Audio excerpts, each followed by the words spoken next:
to swim in cement pond, Granny? Not me, child.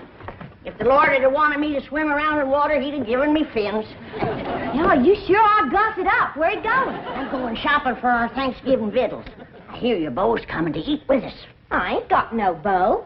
Your pa says so. Mr. Drysdale's stepson. You know, the one they call Sonny. Shucks, I ain't never even seen him. The way your pa tells it, he's coming to court you and spark you. What does that mean? You don't know what courting and sparking is? No.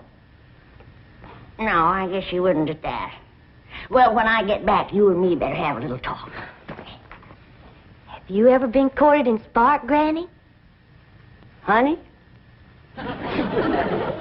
When I was a girl back in Tennessee, I set so many boys' hearts on fire that they took to calling that neck of the woods the Smoky Mountain. Well, see you later.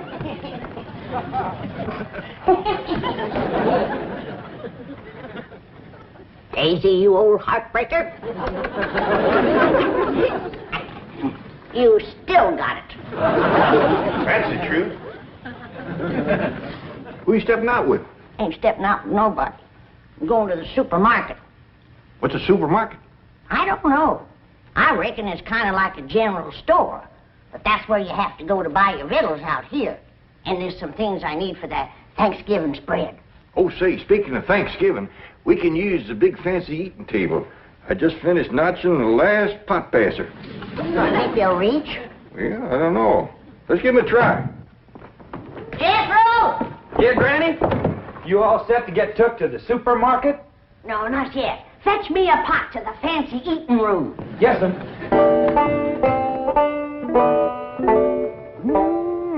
That sure is a mighty fine eating table.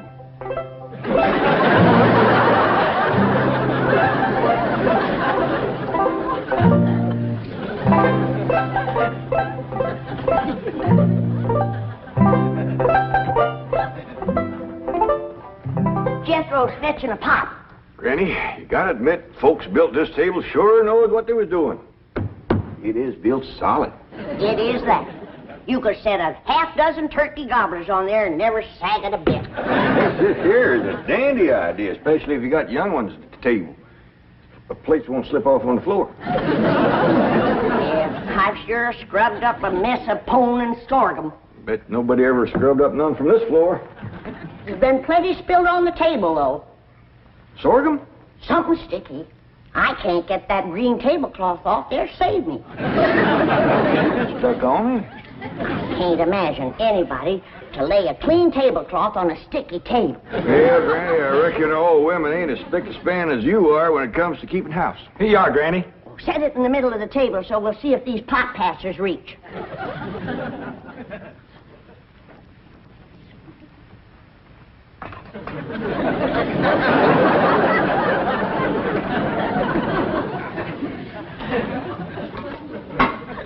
Yeah, I reckon that'll do the trick all right. Jed, maybe you better whittle some sharp points on a few of them, and then we can spear the meat and pass it. Good idea, Granny. I'll do that. How do you reckon the folks that lived here before us passed things? Well, they probably had a big family and passed from hand to hand. That reminds me, we're having 5 for our Thanksgiving meal. Yeah, you already told me. Company coming? Extra special company. Ellys beau. Has Ellie got a beau? She sure has. Mr. Drysdale's stepboy, Sonny. Him and Ellie ain't never seen each other yet. Sonny and his ma just come in from Boston. But Mr. Drysdale says his boy will be just happy to come a-courting Ellie. I won't. I have never submitted to a blind date before, and I refuse to do it now. Sonny, dear, do it justice once for your daddy. He's not my daddy. He's your husband. All right, then. Do it for stepdaddy. It seems to mean a great deal to him. Mother, I'm the most popular man on the campuses of 3 universities. Vassar, Wellesley, and Smith. To those girls, I'm an idol, be worshipped. I can't just date anyone. Sonny, dear, it might be fun to date someone new. Someone young and lovely and charming. For her, yes. How do I know what she'll look like? No, I can't. I can't. It might cause too much of a trauma, Mama.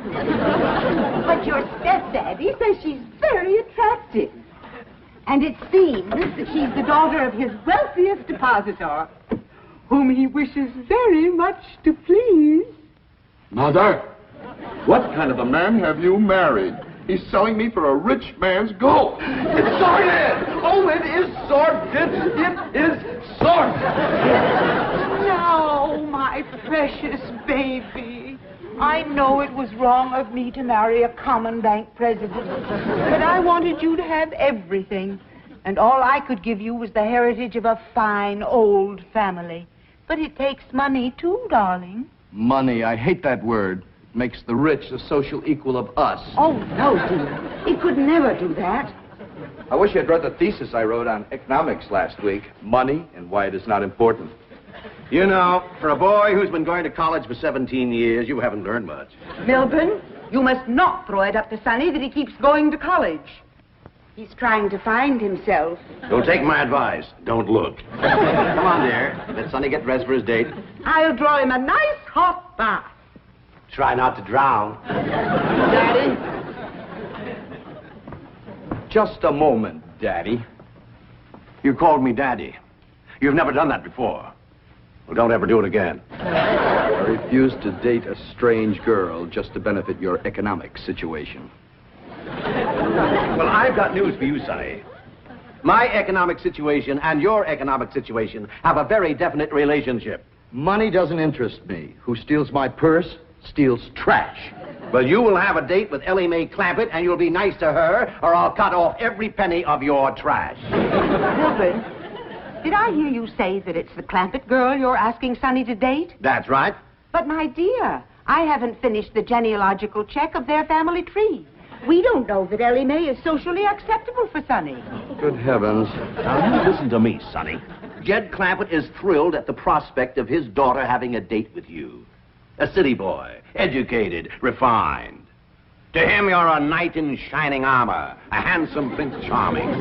He thinks you're the greatest thing that could ever happen to his daughter. Mr. Clampett sounds like a very intelligent man. Dear, I've heard the most disturbing reports about the Clampetts.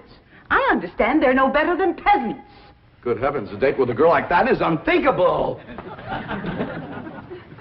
Now, Margaret, I hesitate to assert my authority. But unless I have assurance that my wishes will be carried out, I'm afraid I will have to... Mother! Dad! Who is that? Who is she? Who is what, dear? That divine creature by the pool next door.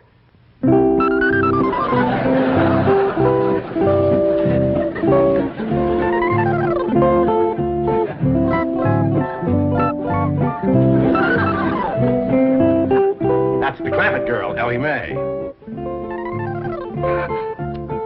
Oh, Dad, you're sensational. Of course I'll date her. Good boy. But, Sonny, she's not a blue blood. The color may not be right, Mother, but I sure dig that crazy container. Wow.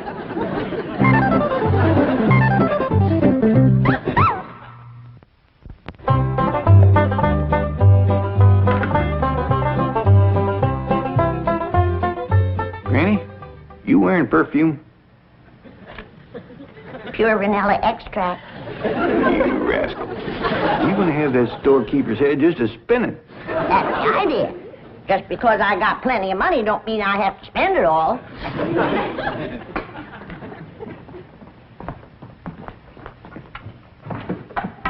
Howdy, Paul. What you doing? Oh, I'm fixing some turkey stickers for a company meal. Oh, say, Ellie, Yeah, Paul. is there anything you don't know about the birds and the bees? No. How come you to ask? Well, I reckon these what Sonny Drysdale's been studying at school. Either that or he's partial to them. How'd you know?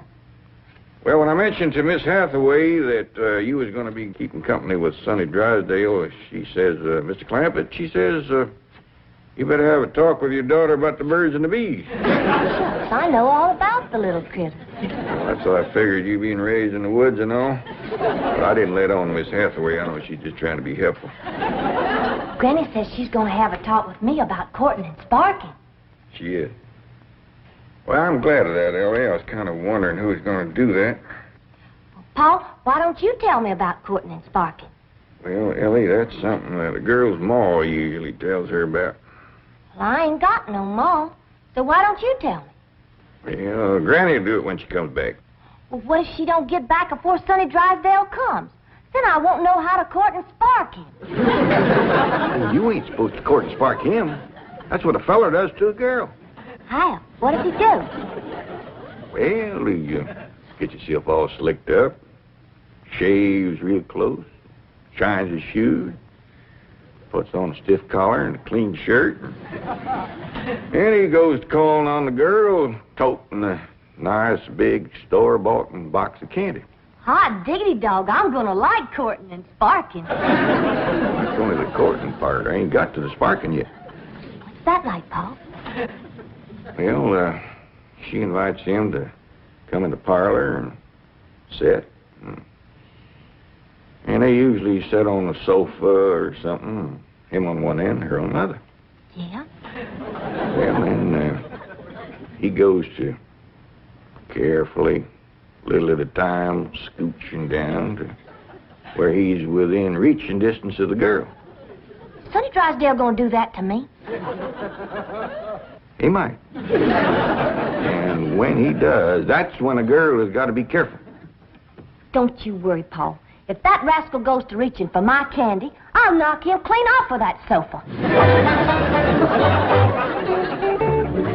Oh, Sonny, you sea beast. You creature from the Blue Lagoon.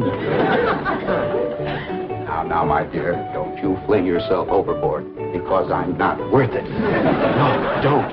My dear. Oh, well, there were too many girls aboard anyway. We were beginning to list. Sonny, are you decent? Not me. Devil. Come in. Sonny, you're beautiful. Mother! Girls are beautiful. Boys are handsome. Dashing. Debonair. You're right. I'm beautiful. Well, I just spoke to Jed Clampett. He's expecting you to call this afternoon. Maybe take Ellie Mae for a drive. And tomorrow, they're expecting you for Thanksgiving dinner. 2 days? Gee, stepdad, no girl has ever been exposed to me for 2 consecutive days. What? Well, it may be unleashing forces too powerful to control. What if the Clampett girl gets serious about Sonny? Well, we'll celebrate with the finest champagne money can buy. Oh, no, my baby's not ready for marriage. Margaret, he's 35 years old. I am not. I was a leap year baby. Now, I don't know this nonsense. Now, you climb into that expensive sports car I bought you and go calling on that girl, or so help me out. Milburn, please. Sonny has never been exposed to violence. Even when he was born, I gave the doctor strict orders that he was not to be spanked. But it's not too late to start. Now, are you going or aren't? I'm going. I am going. You want me to go along? No, Mother, dear.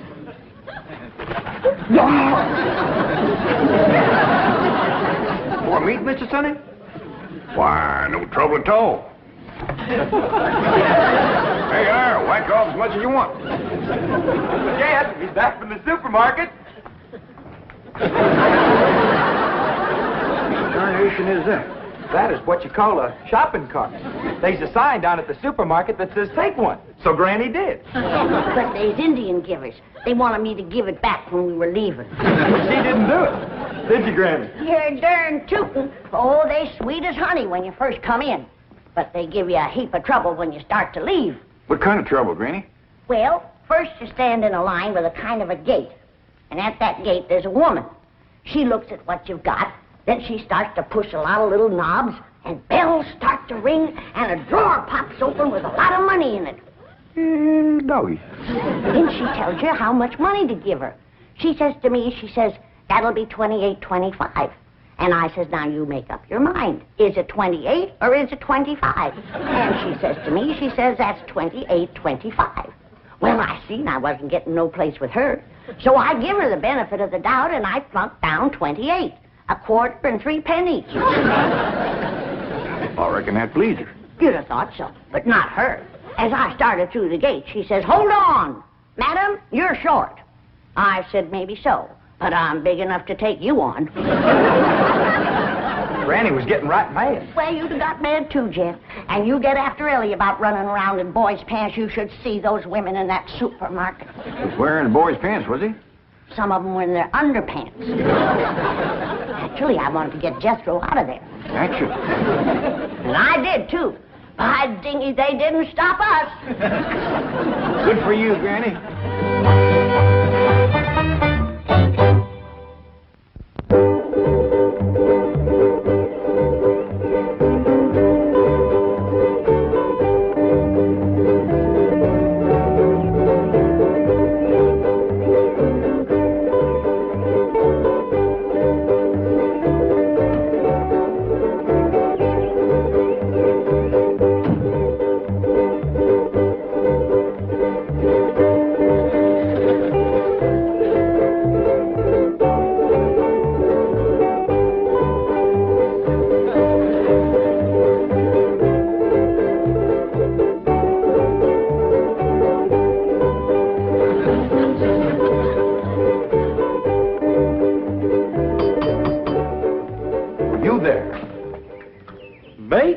Yes, you. Does that weird-looking vehicle belong to you? No, sir. Can you move it? I reckon so. Please do. It completely spoils the effect of my imported 190. What should I do with it?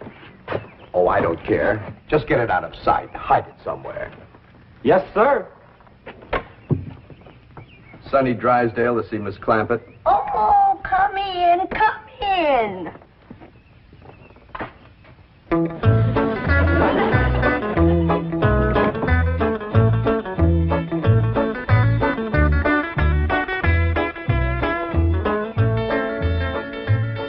What you doing, Jethro? Trying to find out how to drive this thing. What for? Whose is it? Sonny Drysdale's. He asked me to get it out of sight for him. All right. Just trying to surprise Ellie. Where do you say put it? Well, he just said hide it somewheres. Yeah, let's accommodate him. You take the front end, I'll take the back. We'll put it back of them bushes yonder. Okay.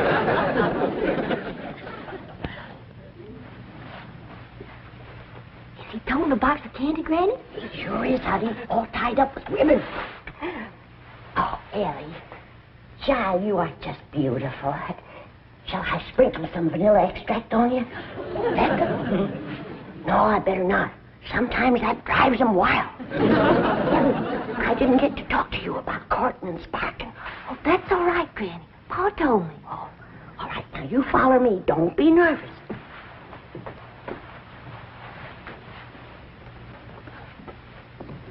Here she is, Mr. Drysdale. Thank you. You're beautiful. Divine. Never mind me. Say something nice to her. Hold it just a moment. What a vision you are. What a picture you make. From your golden hair down to your... It's that for me? Yes, yes it is. Bet y'all can guess what it is. Try. It's something sweet, Exquisitely sweet. something yummy, The yummiest. something all girls like. You guessed it, it's me. You can sleep with it under your pillow. You want to come into the parlor? What are we going to do in there? Talk about the birds and the bees. Well, Scooby Doo. You peasant girls don't beat around the bush. Miss Clampett, my lips long to taste your lovely hand. Hey, why did you throw him? That rascal was fixing to bite me. Stick to him.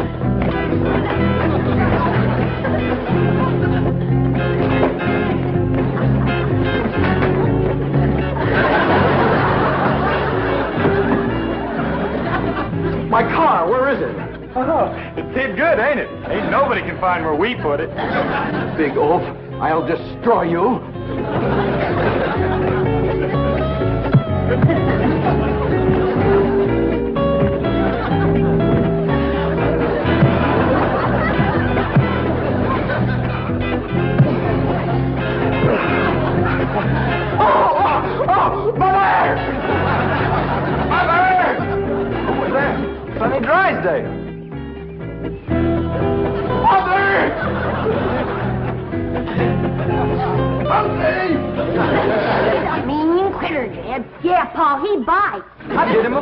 he commenced hitting me. I claim us Clampetts have been insulted by the Drysdales. Let's go feud 'em. Oh, now.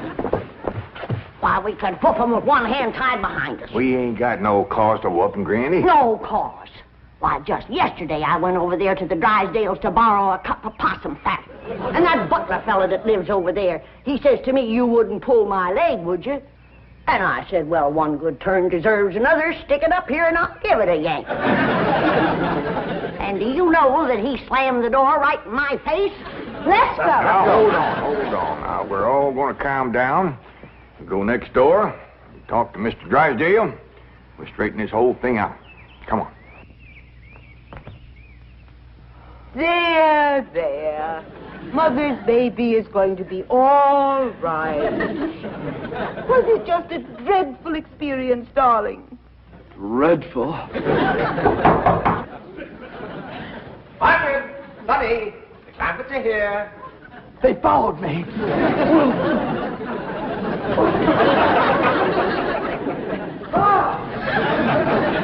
Come in. Where's Sonny? Here I am. Well, we've straightened out the misunderstanding, and now these people have something they want to say. Well, Sonny, I reckon this is all my fault. I'm sorry I wasn't to the door like a proper paw had ought to been. And I'm sorry I throwed you, Sonny. And I sure do thank you for that nice picture you give me. And I'm sorry you hurt your hand hitting me, Sonny. And me and Jethro was sorry that we hid the automobile. We towed it back over and set it down in front of your house.